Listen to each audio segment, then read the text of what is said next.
Rubens Barrichello that you're looking at in the Stewart was second fastest, and his teammate Johnny Herbert was third fastest in the second Stewart. They've really come good here in Canada, and they could be the surprise of the race.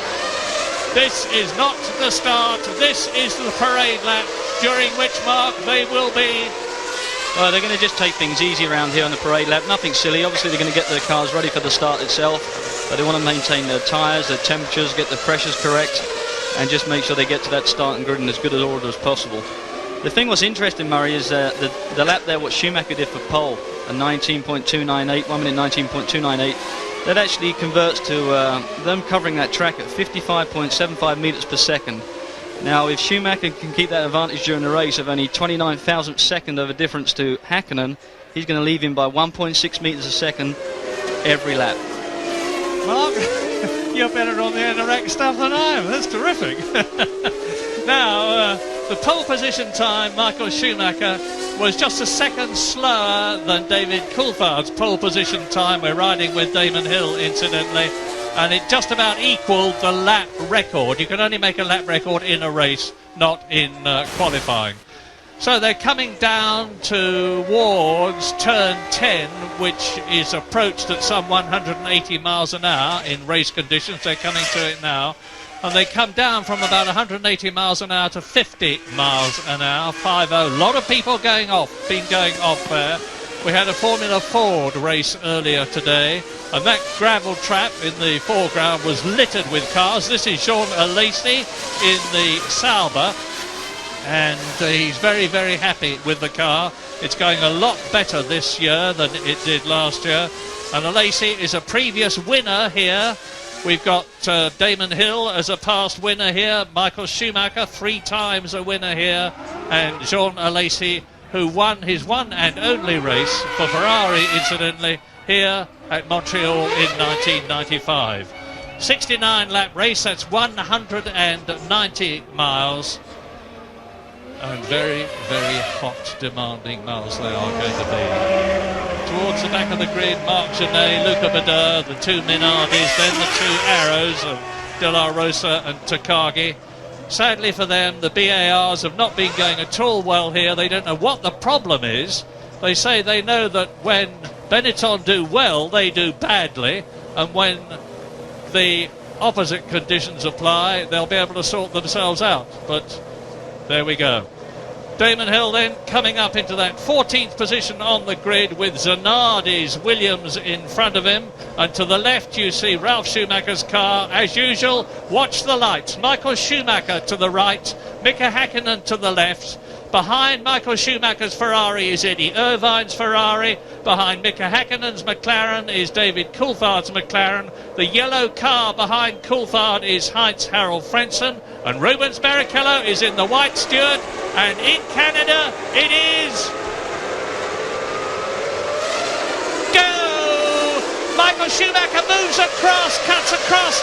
Häkkinen, Eddie Irvine trying to go up the inside, failing to do so. Are they all going to get around? There's one! That's it, it's a Prost again. So, and it looks to me, it's Jarno Trulli. Jarno Trulli has gone off, but hopefully they'll be able to keep the race going. Jarno Trulli was involved last year when his car rode up onto the back of Wirtz's car, and he's out of it already. You're looking through the on-car camera here. So Jarno Trulli out of the race, but it looks to me as though the track is clear, and that's the important thing. And it was Jean Alesi who was involved, and he was also involved. So, like last year, so Schumacher leads, he's where he wants to be in the Ferrari. Clear track in front of him. Mika Häkkinen behind him in second place. Eddie Irvine is third. Then it's Fisichella who's got ahead of David Coulthard. Down to 5th position goes the McLaren, who attacks at the hairpin. But Fisichella moves across. And Heinz-Harald Frentzen is behind Coulthard, coming through to complete lap 1 out of 69. More or less what we expected. Mika Häkkinen wasn't able to get the jump on Michael Schumacher. Yeah, just as we thought, Murray, there'd be some turmoil in turn 1. And actually, I think what happened is Alesi got a very good start and actually got by the Jordan in front of him, but he just got connected there with Trulli. and the pair of them are out. That's a great disappointment to the Prost team.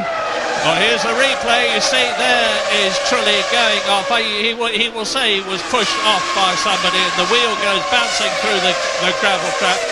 But fortunately, as I said, the track is completely clear. Now, you see Trulli, there he is, going across the grass, over the curb. Well, he already lost it, Murray, before he got to turn one. He's already sideways and actually slid into the car in the middle of the pack. Safety car's out, Murray. And just as it was last year, and Alex Wurtz tours into the pits, and there are the Stewart mechanics. So it looks to me as though it was Johnny Herbert who was collected, because Trulli, Wurtz and Herbert were respectively 9th, 10th and 11th on the grid.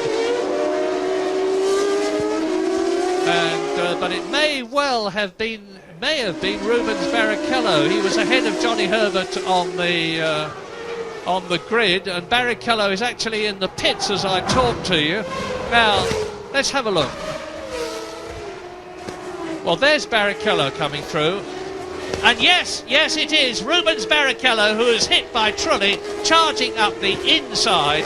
Jarno Trulli, the Italian in the broken Prost there, charging up from 9th position, collecting Rubens Barrichello, who was 5th on the grid. Now we're with a Lacey at the present moment. He goes past the Jordan, an excellent start. There is Rubens Barrichello on the left. A Lacey coming through and trying to get past David Coulthard. A super start for a Lacey. He's going to be very, very sick indeed about this. Off the track, on the grass, back onto the track again. And there is the broken Stewart of Rubens Barrichello. Now, the safety car stays out. The system for the safety car, as you continue to watch this replay, you see how tight it is. Very, very difficult, Mark. Very difficult indeed, but I actually feel there may have been a little bit of a move between Trulli and the Benetton there. They touched. Green flag, race is on. Schumacher leads, Hakkinen, Eddie Irvine is 3rd, Fisichella is 4th, David Coulthard is 5th, and Heinz-Harald Frentzen is 6th ahead of Johnny Herbert. And Rubens Barrichello is out of the race. Alex Wurtz is out of the race. Jarno Trulli and Lacey are out of the race. So already from 22 starters on lap 3, which is we're on now, we are down to 18 competitors as a result of that mayhem at the start, with Trulli collecting Barrichello, Wurtz coming in, and Alexander Wurtz retiring in the pits. So you're watching now Fisichella pursued by David Coulthard. Now David's not going to be at all happy about this, Mark. He was hoping to win this race from 4th on the grid in tall order, but he's already lost a place to Fisichella. Yeah, he won't be happy about that. He's normally very good in the starts. One place where they're going to go and get this advantage for the McLaren guys is down this straight in particular, Murray. All weekend long they've been running about 10 to 12 k's quicker, and he's lining the guy up now. He's going to slide by. Watch. On the left, David Coulthard comes up and inside Fisichella, and absolutely right, Mark. Beautiful forecast. David Coulthard uses the superior power of the Mercedes-Benz V10 engine over the Supertech in Fisichella's car, and we're now on lap 4 out of 69.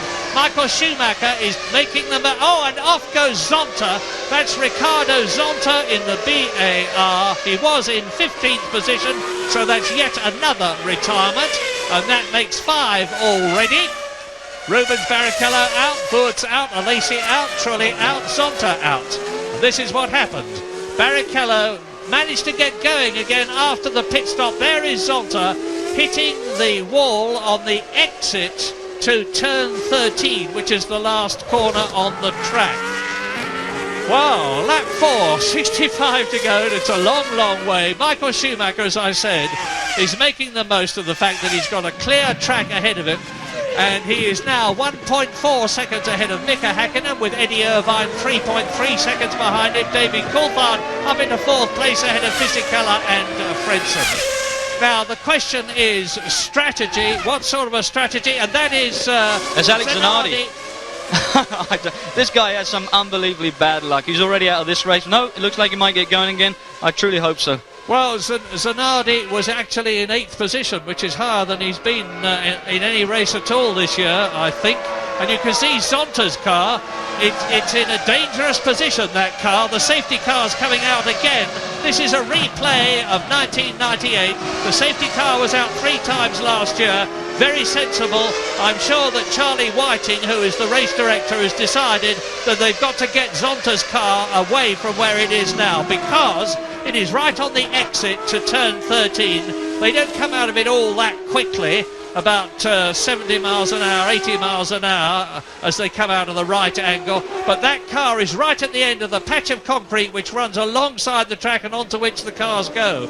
And if somebody collected Zonta's BAR, it would be very nasty indeed. So here, Schumacher, Hakkinen, Irvine. It's a replay of David Coulthard pursuing Mark Blundell's forecast and going up to take 4th position in the Canadian Grand Prix. We are now on lap 5.